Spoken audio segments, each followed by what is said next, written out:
जय लक्ष्मी नारायण भगवान की। प्यारे भक्तों, आज कार्तिक पूर्णिमा है। कार्तिक पूर्णिमा का दिन विशेष होता है। इस दिन गंगा स्नान होता है और जो भी कार्तिक मास स्नान कर रहे हैं उस दिन वह उद्यापन भी करते हैं। और कार्तिक मास में कार्तिक पूर्णिमा की व्रत कथा भी सुनी जाती है। आज हम आपको सुनाएंगे कार्तिक पूर्णिमा की व्रत कथा। आप सभी से विनती है, जो भी इस कथा को सुने लक्ष्मी नारायण की कृपा पाने के लिए और साथ साथ शिव गौरा की कृपा पाने के लिए इस कथा को पूरा सुनिए। आधी कथा सुनने से आपको व्रत का, दान का या आपके कार्तिक स्नान का पुण्य फल प्राप्त नहीं होता। आइए सुनते हैं कार्तिक मास व्रत कथा। कार्तिक मास में आने वाली पूर्णिमा बहुत ही खास होती है। इस दिन व्रत करने से व्यक्ति को भगवान विष्णु के साथ साथ भगवान शिव की कृपा भी प्राप्त होती है।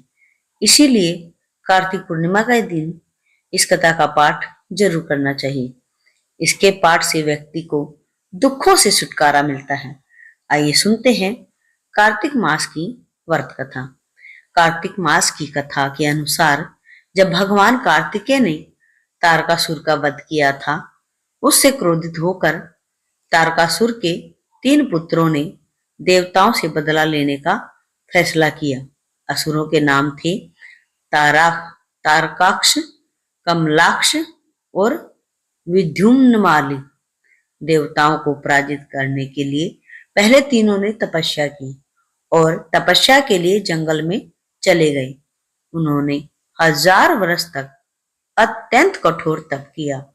उनके कठोर तप से ब्रह्मा जी प्रसन्न हुए और उनके सामने प्रकट हो गए।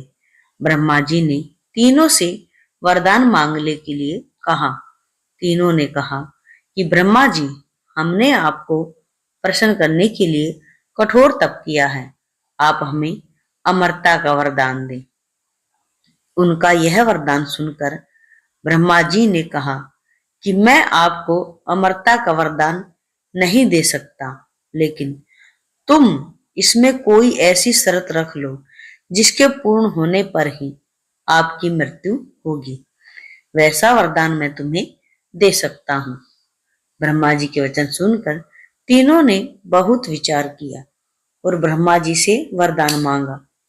हे प्रभु, आप हमारे लिए 3 तारों पर 3 नगरों का निर्माण करें। वे तीनों तारे अर्थात नगर जब अभिजीत नक्षत्र में एक पंक्ति में आएंगे और उसी समय कोई व्यक्ति अत्यंत शांत अवस्था में हमें मारेगा, तभी हमारी मृत्यु होगी।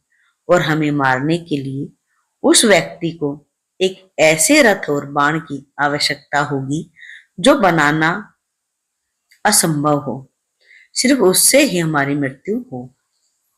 उनकी इच्छा सुनकर ब्रह्मा जी ने कहा, तथास्तु, आप तीनों की इच्छा अनुसार ही होगा।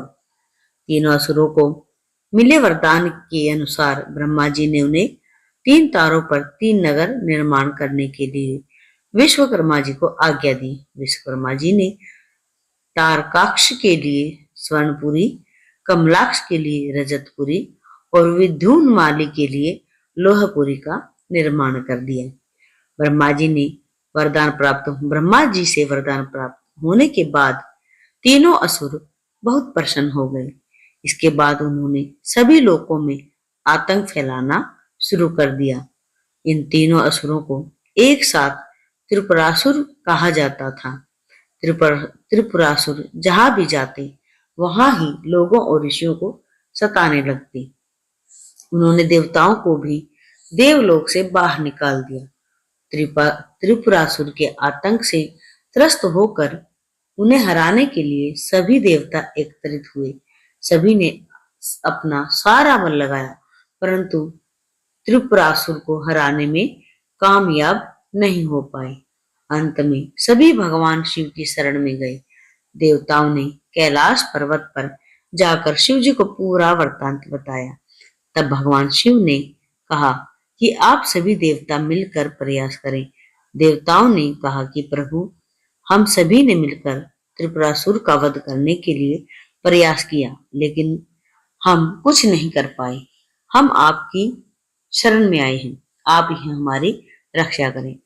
तब शिवजी ने कहा कि मैं अपना आधा बल तुम्हें दे देता हूँ, इस बल की सहायता से प्रयास करके देखो। शिवजी ने अपना आधा बल देवताओं को दिया, लेकिन देवता शिवजी का आधा बल सहन नहीं कर पाए। फिर भगवान शिव ने स्वयं ही त्रिपुरासुर का संहार करने का संकल्प लिया। वरदान के अनुसार अब त्रिपुरासुर का वध करने के लिए रथ और धनुष बाण सिद्ध करना आवश्यक था। भगवान शिव ने पृथ्वी को ही उनका रथ बनाया, सूर्य और चंद्रमा को उस रथ के पहिए बनाए, सृष्टा सारथी बने, भगवान विष्णु बाण बने, मेरु पर्वत धनुष और वासुकी बने उस धनुष की डोर। सभी देवताओं ने अपने बल से वह रथ संभाल लिया। इस प्रकार असंभव रथ बनकर सिद्ध हुआ। लेकिन जैसे ही भगवान शिव उस रथ पर सवार हुए, उनकी शक्ति के कारण वह रथ डगमगाने लगा। तभी विष्णु भगवान वृषभ बनकर उस रथ में जुड़े। घोड़े और वृषभ की पीठ पर सवार होकर महादेव ने उस असुर नगरों को देखा। अपने धनुष पर बाण रख उन्होंने पाशुपत अस्त्र का संधान किया और तीनों तारों को नगरों को एक पंक्ति में आने का आदेश दिया। अभिजीत नक्षत्र में तीनों एक पंक्ति में आते ही भगवान शिव जी ने अपने बाण से तीनों नगरों को जलाकर भस्म कर दिया। इसमें तीनों असुरों का भी अंत हो गया। जिस दिन तीनों असुरों का वध हुआ, उस दिन कार्तिक पूर्णिमा थी। तभी से भगवान शिव त्रिपुरांतक बन गए। त्रिपुरांतक का अर्थ है तीन पुरों का, अर्थात तीन नगरों का अंत करने वाले। भगवान विष्णु ने भगवान शिव को यह नाम दिया था। प्यारे भक्तों, आपने सुनी कार्तिक पूर्णिमा की व्रत कथा। अगर आपने यह कथा पूरी सुनी है तो हमें कमेंट करके बताएं। अगर आपको हमारे द्वारा सुनाई गई कथा, कहानी और पूजा पाठ की वीडियो अच्छी लग रही है तो हमारे चैनल को सब्सक्राइब करें और घंटी का बटन दबाना बिल्कुल ना भूलें। वीडियो को लाइक, शेयर और हमारे चैनल को सब्सक्राइब जरूर करें और अपने प्रियजनों में भी इस वीडियो को, इस कहानी को जरूर भेजें। आज के लिए इतना ही। मिलते हैं जल्द ही अगली वीडियो के साथ। तब तक के लिए आप सभी को जय श्री लक्ष्मी नारायण भगवान की जय श्री राधे, जय श्री राधे।